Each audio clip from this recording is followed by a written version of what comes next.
Maybe you're listening to this on your commute right now, stuck in bumper-to-bumper traffic. Or maybe you're at the kitchen sink, staring out the window, just waiting to get to the next part of your day. Right, that classic feeling of being stuck. Exactly. We all know that feeling of being suspended in transit. You aren't where you started, but you definitely aren't where you're going. Today's deep dive is going to take you right into that exact feeling, but we are expanding it to a cosmic scale. A massive scale, yeah. We are going to challenge how you think about that very specific space between who you are right now and who you are becoming. And it's usually a state of being that we try to rush through. I mean, human beings generally despise waiting. But the source material we are looking at today poses a really radical idea. Which is? That the waiting might not be a delay in the journey.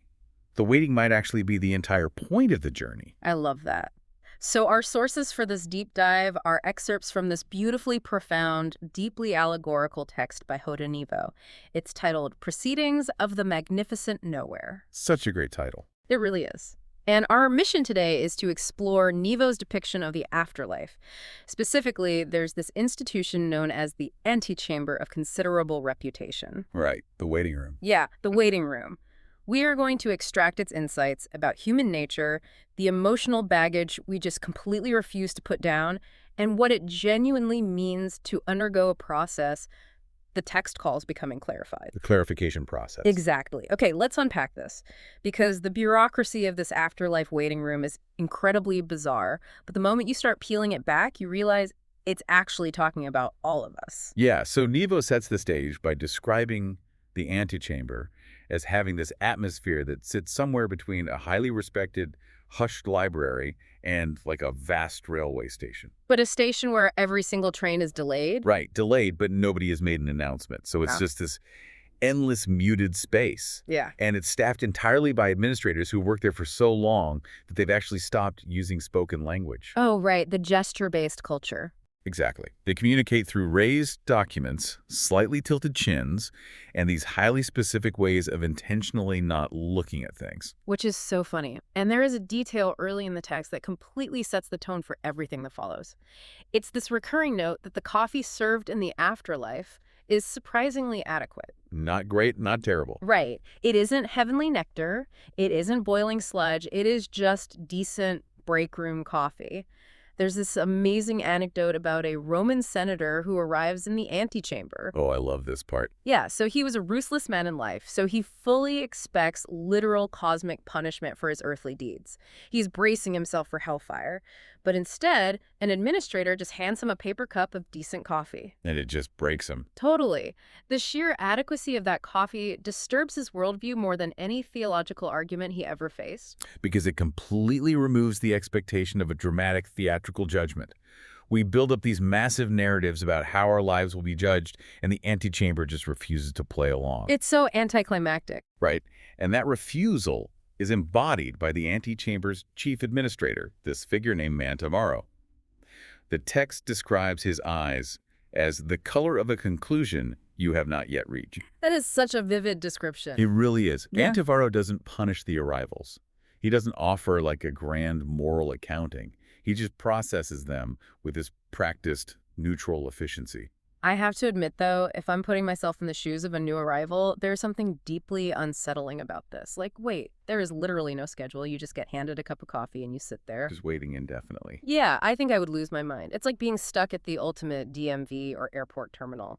If you don't know what you're waiting for or when the waiting will end, how do you keep from completely panicking? Well, what's fascinating here is that we view a delay as an institutional failure. But in the antechamber, the delay is intentional. The institution isn't failing to move these souls along.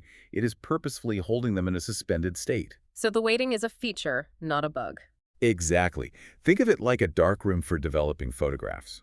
You can't rush the chemical process. If you pull the photo out of the chemical bath too early, the image is ruined. Oh, that makes a lot of sense. Yeah, the antechamber is simply providing the exact environment required to let all those artificial parts of a person dissolve. That is what the documentation calls the clarification. So the waiting room isn't a punishment, it's a development process. But they aren't just sitting on marble benches staring at the wall the entire time, right? The antechamber actually provides specific tools to help that chemical bath work. Right. There are activities, so to speak. Yeah, like at one point in the text, newer arrivals are directed down a corridor, and they step into a very unconventional library. The Library of the Unsaid. Yes. It doesn't hold published novels or historical records. Yep. It is an archive of everything that was almost said by people while they were alive. And the organization of this library is, it's meticulous. The first wing catalogs unspoken words based strictly on their physical proximity to being spoken. Literally how close they came to saying. Exactly. The books closest to the entrance contain things that were right on the tip of someone's tongue. A major political speech that was canceled 10 seconds before a microphone turned on. Or a grand declaration of love that was interrupted because a loud cart rolled down the street and broke the moment forever. And Nevo illustrates how heavy these unsaid words are through specific characters. Like, consider Prospero della Bianca. The politician. Right, he was a deeply pragmatic, calculating politician who governed a major city for 22 years.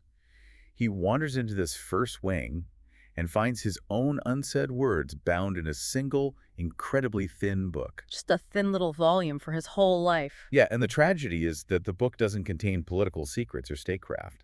It contains a very simple personal truth that he never spoke to his family. Wow. He didn't speak it because he didn't know how to categorize the emotion. And Prospero was a man who only felt safe when things were in their proper categories. And then you have Odysseus Nakari, the lifelong navigator. His entire earthly existence was basically structured around fleeing from connection. Always on the move. Always leaving for the next port before anyone could get to know him. Odysseus walks right to a specific shelf and touches a book filled with profound love. It was love he genuinely felt, but he never delivered the words because the person he loved wasn't there to receive them. He just wouldn't stick around. Right. He lacked the emotional architecture to stay in one place, so his deepest feelings ended up bound in a library he could only access after he died. It's heartbreaking. And as the characters venture deeper into the building, they find a second wing, which operates on a much more abstract level. Oh, the unowned thoughts. Yeah, it contains books of thoughts and ideas that belong to no particular person at all. These are ideas that just floated in the general medium of human consciousness, entirely unexpressed, until they accumulated enough density to become a physical book that anyone could pull off a shelf. Which really makes you think about your own volume. I mean, listener, if you walked into that first wing right now, what would be written in your book of the almost said? The words you swallow down at the very last minute just to keep the peace. That's a heavy question. It is. But this brings up a massive question for me, too. Because if I saw my biggest missed opportunities and unspoken apologies physically bound in a book, I don't think I'd feel clarified. What would you feel? I think I would just sit on the floor and cry. Like, does seeing this actually help these souls let go, or does it just trap them in an infinite loop of regret? It's a completely natural fear, assuming that facing regret will destroy you. But the text proposes that seeing the unspoken words isn't about wallowing it, is an act of externalizing the weight. Okay, externalizing it. Right. When Prospero holds that thin book of his unsaid truth, he is finally looking at it outside of his own head. He is acknowledging it without the heavy armor of political defense he wore his whole life. You can't hide from it anymore. Exactly. He can't rationalize it away. To move forward in the clarification process, the truth has to be held in the hand, exactly as it is. Okay, so they walk into the library, they externalize their unspoken words, and they face their own truths, but they are still in the antechamber. Right, they haven't moved on yet. Facing a private revelation is one thing, but if they are stuck in this space indefinitely, wouldn't they go mad from isolation? They have to interact, right? They do, because human beings are inherently social. And, well, we carry our defensive armor into our social interactions. Yeah. This shifts the text into how they attempt to build a society in the waiting room. Enter Francois. Ah, Francois. Yeah, Francois is a brilliant, highly cynical satirist. He takes one look at the antechamber and diagnoses the fundamental problem: infinite time without structure is unbearable. This is true. So he simply invents the concept of an evening. He pulls some adequately sourced wine out of his coat, which inexplicably works in the afterlife, and he initiates a symposium. Here's where it gets really interesting, because Francois acts as the ultimate charismatic dinner party host at the end of the universe. But the people he is gathering are not having a light, breezy time. Not at all. We need to look closely at the specific cohort that forms around him, because the baggage they carry is just staggering. Let's start with Haroun. He's a merchant who sits in the corner, furiously working on the 13th revision of a massive legalistic document. 13th revision. Yeah. He is trying to write a flawless defense of his life's moral accounting. Why is he writing a legal brief in a place with no judge? Because Haroun spent his life operating on transactional logic. He believes that if he can just balance the ledger perfectly, if he can prove that his good deeds mathematically outweighed his bad ones, someone in charge will have to reward him. He's treating it like a cosmic audit. Exactly. He cannot fathom a reality where the universe simply doesn't care about his paperwork. And then nearby you have Thessaline. She has sat in the exact same chair for 400 years. 400 years. Her hands are empty, but they are constantly moving, mimicking the physical, laborious act of making stringed instruments. Just pantomiming her earthly profession for centuries.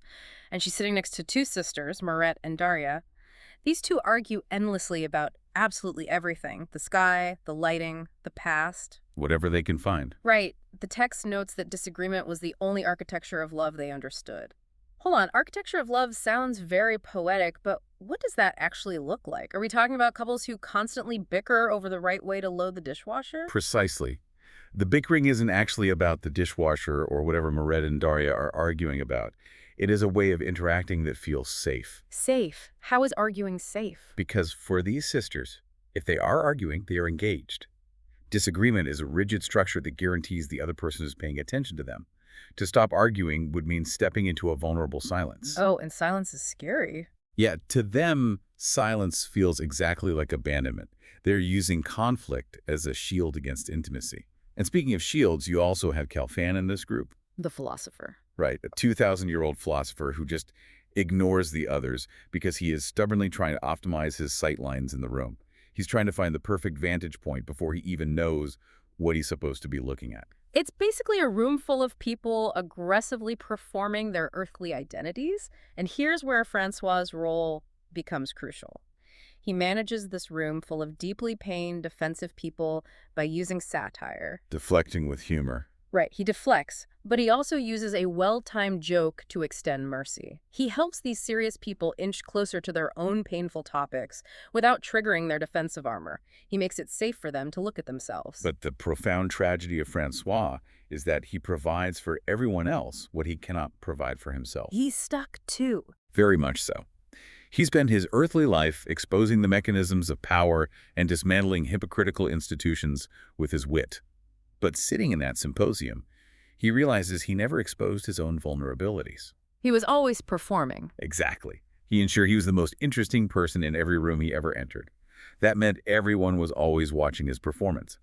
And because everyone was always watching the performer, he was ultimately the most deeply alone. His humor was the thickest armor in the entire antechamber. He could diagnose the psychological blocks of a 2,000-year-old philosopher, but he couldn't look in the mirror. So how does anyone actually leave? If they're just sitting around drinking wine, arguing and revising documents, what is the mechanism for escape? Well, that brings us to Alina Voss and the literal breakthrough of the text. Right, Alina. In life, she was a cartographer, but she didn't map known continents. She spent her life mapping the gaps, the unknown blank edges of other people's maps. And in the antechamber, without any of her traditional compasses or tools, she begins to map the waiting room itself. She discovers that the geometry of this space is, well, it's impossible. It's not a normal room. No, it is not a square box. It is actually a subtle funnel. All the walls have these microslopes, imperceptible angles that are relentlessly drawing everyone toward the north wall. And that wall serves as the threshold to the mysterious second room. But her biggest discovery isn't the physical layout. It's the relationship between the room and the people in it. The text calls it mutual mapping. But how does a room map a person? Think of the antechamber like a psychological mold. When you first arrive, you are jagged. You are covered in all your defenses, your false identities, your rehearsed arguments. It's all the baggage. Right, and the environment presses against you. As you sit in the waiting room and slowly start dropping those defenses, as you start pretending to be the politician, or the satirist, or the flawless merchant, your psychological shape changes. You soften up. Yes, you become less complicated, more essential. The mapping is complete when the space perfectly fits the true unarmored version of you. Wow. The length of a soul's stay correlates exactly with how long it takes for them to become unapologetically themselves. Once they are accurate, the funnel geometry naturally pulls them to the exit. And the moments when they finally become accurate, when they experience that clarification, they are just stunning. Like Tesseline, the instrument maker. She suddenly stops her hands after 400 years. She finally stopped. Yeah, she realizes she was agonizing over the physical wooden instruments she left behind, but those were never the point. The 400 years of rhythmic hand movements were the instrument. Her dedication to the process was the music. Once she understands that, she is pulled to the north wall. And the sisters, Moret and Daria, who used conflict to guarantee attention, the exhaustion, the infinite delay finally wears down their stamina for arguing. They just get too tired to fight. Exactly. They look at each other, the silence settles in, and they don't feel abandoned. They finally say, I love you. It was the load-bearing foundation they had avoided their whole lives, and once it is spoken without a fight, the room releases them. And then Haroun the merchant. He stops writing. He just sits on the floor and reads his 13th revision aloud to an empty corner of the room. He accepts that his life's accounting doesn't need an audience. It doesn't need a cosmic judge to be true. He validates himself. He lets it go. Yeah, and Prospero, the pragmatic politician, he walks up to the north wall and sees his daughter waiting for him in the second room.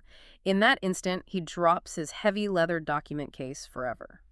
He realizes that love doesn't require a categorized defense. It just requires presence. They each had to identify the central thing their identity was organized around and put it down. The administrator, Mantivarro, observes that nobody sets down their final piece of baggage until they are genuinely ready to find out who they are without it. Which poses a direct question to you, listening to this right now. What document case are you gripping so tightly? We all have some version of that 13th revision, a defense of why we matter or why we deserve to be loved that we're just waiting to present to someone. And we hold on to it for dear life. Right. But the lesson of the antechamber is you don't need the document. You can just put it down. But putting it down feels like a terrifying surrender, doesn't it? Because if you drop your life's work, your arguments, your defenses, and you walk through that wall, what remains of you? Who even remembers that you were there? Right. If you stop performing your identity, does anyone actually see you? Wow. And that introduces one of the quietest but most vital characters in the entire text. Beckett. And Beckett. Beckett is a statistician who has spent countless years living in a tiny supply closet in the antechamber. Beckett's official institutional job is purely numerical. He catalogs demographic data on official forms, like how many souls arrive, the average duration of their stay, the spatial capacity of the room. Raw data. Right. But secretly, Beckett has been writing 47 volumes of narrative observations in the margins of those official spreadsheets. He has been recording the quiet human realities. The things that actually matter. Exactly. The way someone weeps when they read their unsaid words, the specific posture Prospero had when he finally dropped his briefcase. He is watching from the hallway, basically acting as a hidden historian for the emotional breakthroughs that the official spreadsheets completely ignore. If we connect this to the bigger picture, Beckett uncovers a vital truth about institutions and human memory. Official forms, whether in an afterlife waiting room or in our own society, they only capture what the system thinks it needs to extract from you. The checkboxes. Right. But the actual truth of the human experience never fits into those designated boxes. The real truth, the texture of a life, it always lives in the margins. And Beckett sacrifices his own forward momentum for those margins. The text reveals that Beckett was actually fully clarified and ready to cross the threshold himself ages ago. The room had mapped him. He could have left. He could have. But he deliberately stepped back from the north wall and returned to his supply closet. He chose to delay his own journey just to ensure that the beauty of these other people becoming themselves wasn't lost to the void. Such a beautiful sacrifice. It really is. And when his time finally comes, he hands his 47 volumes directly to the administrator, Mantivarro. Beckett proves that simply being a silent, attentive witness to someone else's growth is a profound act of participation. And that act of witnessing changes the institution itself. Mantivarro, an administrator who has processed millions of souls with neutral efficiency, he actually sits down and reads the intimate human record of the souls Beckett watched. He finally sees them. Yes, it validates the entire purpose of the antechamber. It proves the space isn't just a factory moving units on a conveyor belt. It is a highly attuned, deeply compassionate environment. So what does this all mean when we pull these threads together? The Antechamber of Considerable Reputation isn't a waiting room at all. It is a garden. Garden, yeah. It is a space meticulously engineered to give people exactly the right amount of adequate coffee, unread books, and unstructured time so they can finally exhaust their defenses, drop their heavy armor, and become who they truly are. And I think the most empowering takeaway is a realization about the nature of a destination. As Odysseus Nakari, the fleeing navigator, ultimately learned, home is not a place you travel to. It's not a dot on a map. No, home is simply the quality of attention you bring to exactly where you are right now. You do not have to wait until the afterlife or for some infinite cosmic delay to undergo your own clarification. You can do it now. Exactly. The mutual mapping can happen right in your living room. You can start dropping the armor today. I love that. And I want to leave you with one final provocative thought from the very end of the source material. A new arrival appears in the antechamber. Her name is Sable Orin. A teacher? Right. She was a teacher, and she died suddenly, mid-sentence, while she was teaching a group of children how narrative stories work. She arrives in the afterlife, still physically leaning forward, her mind desperately waiting to finish her thought. Just stuck in that moment. Yeah, but as she sits in the quiet of the antechamber, watching another arrival explore the room, her unfinished sentence finally completes itself in her own mind. She realizes every story is about you encountering the real, full version of yourself, and the distance closing between who you pretend to be and who you actually are. That is so powerful. Think about that as you go back to your commute or whatever you are doing right now. What if the antechamber isn't a mythological place you go after you die? What if the antechamber is the life you are living right now, waiting for you to simply put down your baggage, stop gripping your document case, and walk through the wall? The space between who you are and who you are becoming is already here. You just have to be willing to sit in it.